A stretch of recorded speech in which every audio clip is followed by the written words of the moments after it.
Hey guys, this is the review over the Renaissance period. You will have a worksheet to follow, so please make sure that you listen carefully and you can fill out the worksheet as you go. So, with the Renaissance, you want to make sure that you know that it was called the New Birth because of the advancements in art, architecture, science, philosophy, and those kinds of things. This was due, the reason why it was called New Birth also is because there was the middle class that was formed. You know, we had the peasants. You were either poor or you were rich. There was no in between. And so now they have that in between. And they got that because remember, the Catholic Church bailed them out pretty much, gave them what we call us adults that stimulus. That's stimulus. And so uh, they got some money from the Catholic Church to help better themselves. So they bettered themselves in education, they got to do fun things like go to theater, art, buy art, and those kinds of things. Because of that, though, the middle class didn't really think too much that going to church or being part of the church was important, because now what they were living in as peasants in the Middle Ages, they thought was hell. And so now they think, well, this is heaven on earth. Now I got everything that I need. So why bother? So they were more of the luxury life than anything. Okay. So you can talk about, like I talked about the Catholic role, religion during the Renaissance, all these things. I already talked about that. So art during the Renaissance. So you need to remember these composers, and you also need to remember the paintings that I talked to you about. So Michelangelo, he painted the Sistine Chapel. Um, the theme for the Sistine Chapel was about the 12 apostles, Jesus' followers. But Michelangelo produced 7 prophets and 5 sibyls, which or female figures that were classical myths. So remember that the Sistine Chapel is where they elect and inaugurate popes. Um, so make sure to remember that. Some other stories told in the Sistine Chapel painting were Adam and Eve, Noah, and of Abraham. He completed this painting, the Sistine Chapel, in less than 4 years. So that's pretty impressive. Michelangelo is also known for the sculpture of David. In 1501, he was commissioned to sculpt David for the cathedral in Florence.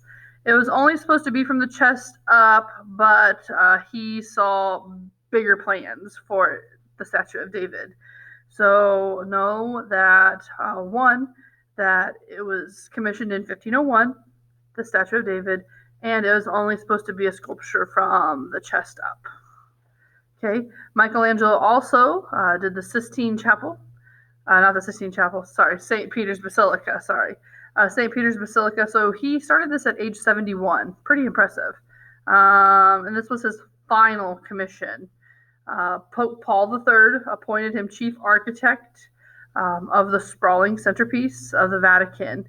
So right on the floor under that little circle that's right here is where they place the popes, like when they're being laid to rest.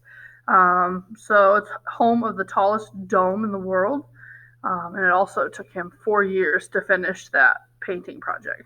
Again, pretty impressive at 71. Okay, so going on to Leonardo da Vinci. Leonardo da Vinci is still today known as one of the most popular artists of his time. Born in 1452, died in 1519. Leonardo was an artist, musician, scientist, and he was very smart.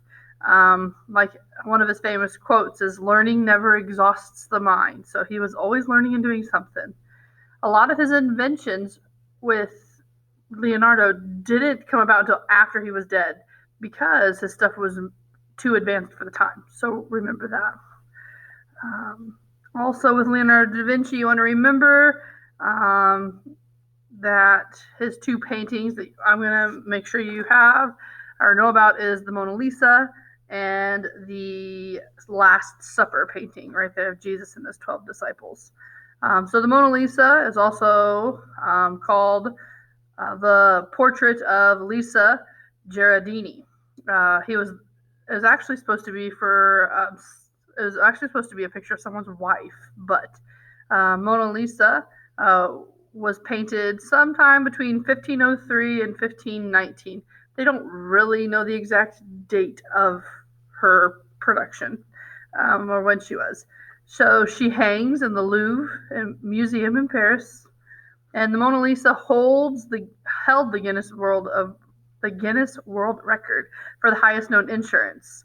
So at the time, they had 100 million on it. So um, and it held for that. That was in 1962. So now it would be more than 660 million now if you have that same insurance rate for that portrait. So she's worth a lot of money. Not really, a beauty, but she is worth a lot of money. So the Last Supper was painted for the Dominican monastery in Santa Maria delle Grazie in Milan.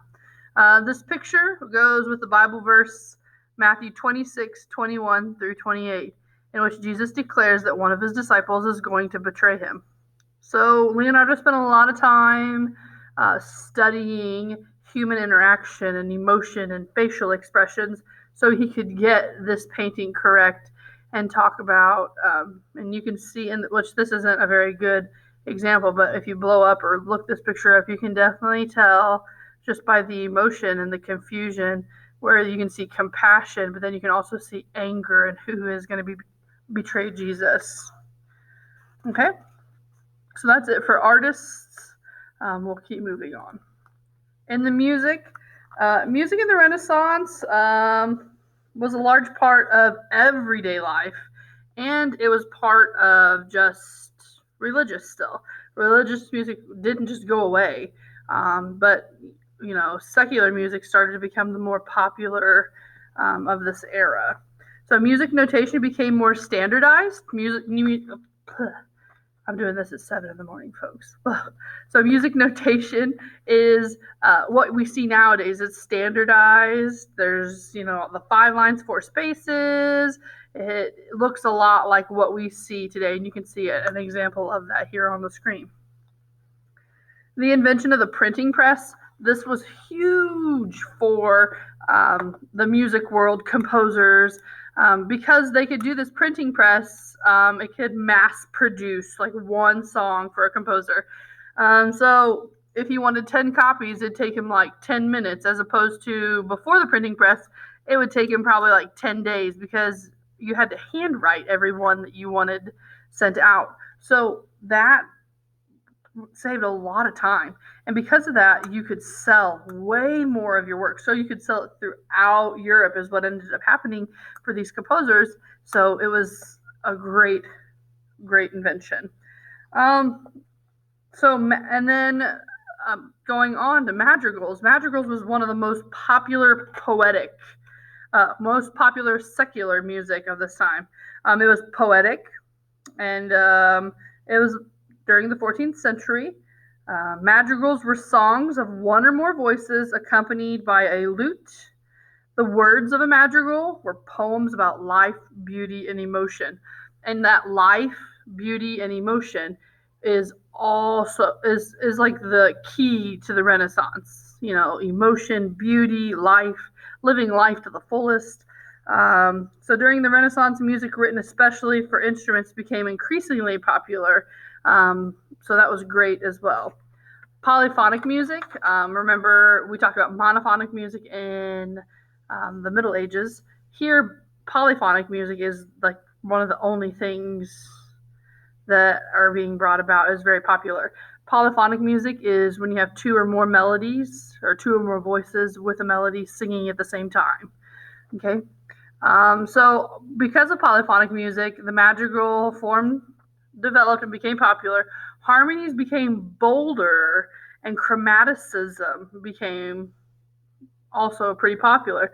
You used to have those 8-note scales that Guido in the Middle Ages showed us, but now we're stepping outside of those and adding notes that aren't necessarily in the key signature. So chromaticism is when you use notes outside of the key signature. So know that chromaticism is notes that occur outside the key signature.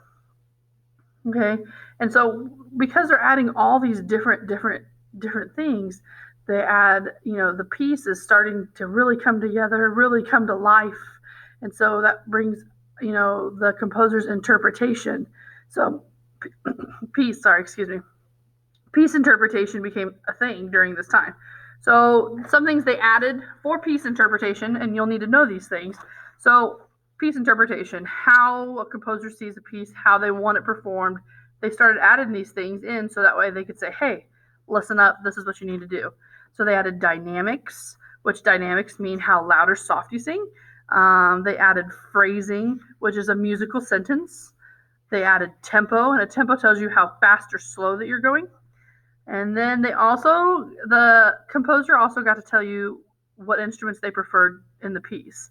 Instruments started to become more popular. They started composing for instruments. So now it was like, hey, instead of the composer or the director saying, I want this, this, and this in the piece, the composer says, no, I want you to have this and this in the piece. So they're more specific. So talking about composers, you have Clement Jacquin.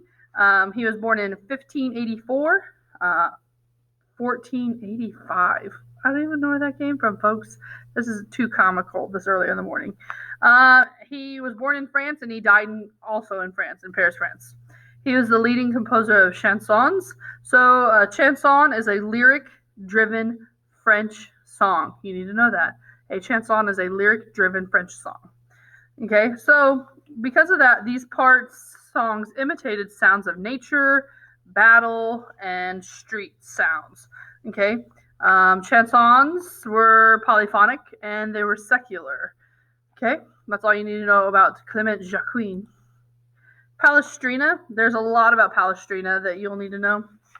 He was one of the most famous composers of the time of the Renaissance. He was born in 1525 and died in 1594. He was an Italian composer. He composed 105 masses that embraced many different styles and number of voices using ranges from 4 to 8 people. So that was a lot of singers because usually there's like 1 or 2 or 3. Now you have like up to 8. Okay. Motets. He composed 250 motets. What's a motet? A motet is a short piece of sacred choral music, typically polyphonic, and is not accompanied. Again, a motet is a short piece of sacred music, typically polyphonic and unaccompanied. He was very famous for his contrapuntal compositions. Contrapuntal compositions are also called counterpoint. Counterpoint is defined by the use of multiple independent melodies. Rather than creating texture and harmonies to support a single melody that is more dominant, there is no set theme to contrapuntal music. He was also around the time that the Counter-Reformation happened. So this is where Martin Luther did not agree with the Catholic Church and their ways, and he thought that they should change some things. So what he did is that he went to Castle Church and he took his 95 Thesis, and which means this is like the doctrine that I don't agree with. This is what we should change. And he nailed it to the Castle Church, which was like the main church at the time, in 1517. So though Palestrina did compose sacred music for the church, he did also compose secular music. So you'll need to know all these things about Palestrina. William Byrd. William Byrd is an English composer. He was born in London in 1539. He was also during the Shakespeare era. So if you know Shakespeare, which hardly anybody understands him, but it's okay. He still made a lot of money in his life. Shakespeare, was a riddle reading his stuff. So that was a lot of Byrd's music and stuff. So he developed the English madrigal. So if you look back, when Clement Jacquin was more French, this guy is more English, obviously. So he played an extremely important role in pioneering the development of freely composed fantasias. So a fantasia is not the movie where Mickey Mouse does his thing, okay? A fantasia, also called a fantasy or a fancy, is a free of any form or structure and is an inspiration. Usually written for an instrumental solo. So this is kind of the first where you hear of just an instrumental solo. Usually it's a vocal solo accompanied by instruments. But a fantasia is written for an instrument soloist accompanied by other instruments. Usually in a fugal composition, which we'll talk about fugues and stuff in the Baroque era, so you don't have to worry about them. Most of his church compositions are survived only by manuscripts. Manuscripts meaning paper, not like scrolls, manuscripts, not really printing press material, his stuff. So even though he did write a lot of secular music, he was a pretty conservative guy, loved the church, loved his, his sacred music. Okay, that's all you need to know about him. Gabrielli, they're not really sure when Gabrielli was born. I think somewhere around 1556. He was a teacher, composer, and an organist, and he is mostly known for his sacred music, including choral and instrumental motets for liturgy. Liturgy meaning for the service of the church. After his uncle's death, he took over composing ceremonial music for the church. One of his principal publications was Two Sacra Symphonias, which contained instrumental music. Again, he was really composer of the sacred music, instrumental music, vocal music. Monteverdi was born in 1567. He was a late Renaissance composer because the Renaissance era ended in 1400, 1600? In 1600. So he was the bridge crossing over into the classical era, which we'll learn about next time, or next session.